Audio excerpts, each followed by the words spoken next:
Um, Obviously, there's been the recent revelation that Bonnet de Martray has been sold, which is, well, sending shockwaves, I think, through everybody here. Yeah, I mean, obviously we were very sad to hear about the sale because, for us, relationships with the families are so important, and obviously Bonnet de Martray has been in the family for, I think, probably up to sort of 200 years or something.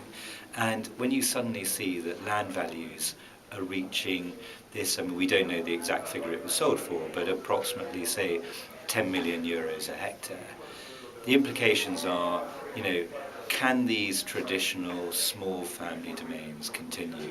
Very often there are a number of family shareholders, but even, the inheritance tax implication that the French taxman bases inheritance tax on the value of the last sale in the village. So suddenly, for the next generation, they're going to have huge inheritance taxes, land value taxes, etc.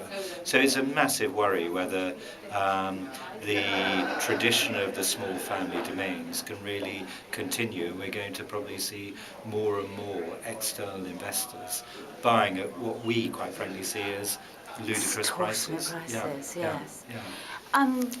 Some domains are dealing with this by becoming negocios as well. Does that in some way offer you opportunities? I think the differentiation between a negociant and a domain have been reduced substantially, and it is wrong to say a domain is better than a negociant or a negociant better than a domain. It's actually all about the person behind it. And I think that what happens with some of the sort of the domains who are creating negociant businesses, they're looking sort of outside the Côte d'Or. And they're sort of moving in, they're investing into Beaujolais, or they're investing in the Côte Chalonnaise if you're a sort of a white wine maker, even in sort of the Macon area. And they're having to because of these land value changes. And so I think that on one side that is it's a real positive, but the negative is that it would probably, well, for the consumer, is that we will see price increases for even the Maconnais wines. The big difference in sort of prices between the Côte de Beaune and the Maconnais wines will be reduced, I'm sure. It is difficult because it means that Burgundy becomes an elitist wine, an elitist product. No, I think if you're a sort of modest budget, you look in sort of the Côte Chalonnaise, sort of appellations like sort of Mercury make sort of stunning Pinots, they really do. And so anybody wanting a sort of a feel there, it's really good quality. You go sort of to the north and you look in Marsanais, and still there's very good price quality. Lovely wines in Marsanais, and well priced. Yeah. And Fissin as well. Absolutely.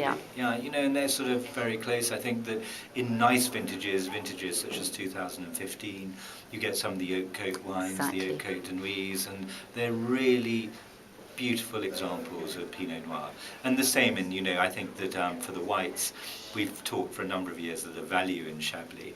Okay, it's become a little bit more difficult for them because they've obviously had some very severe sort of weather conditions, in particular the frosts in Chablis, so very limited production. But, the Côte Chalonnaise, and I do think the Maconnais makes stunning white wines that we've all overlooked for too long. And actually, there's some glorious wines at price-quality ratios.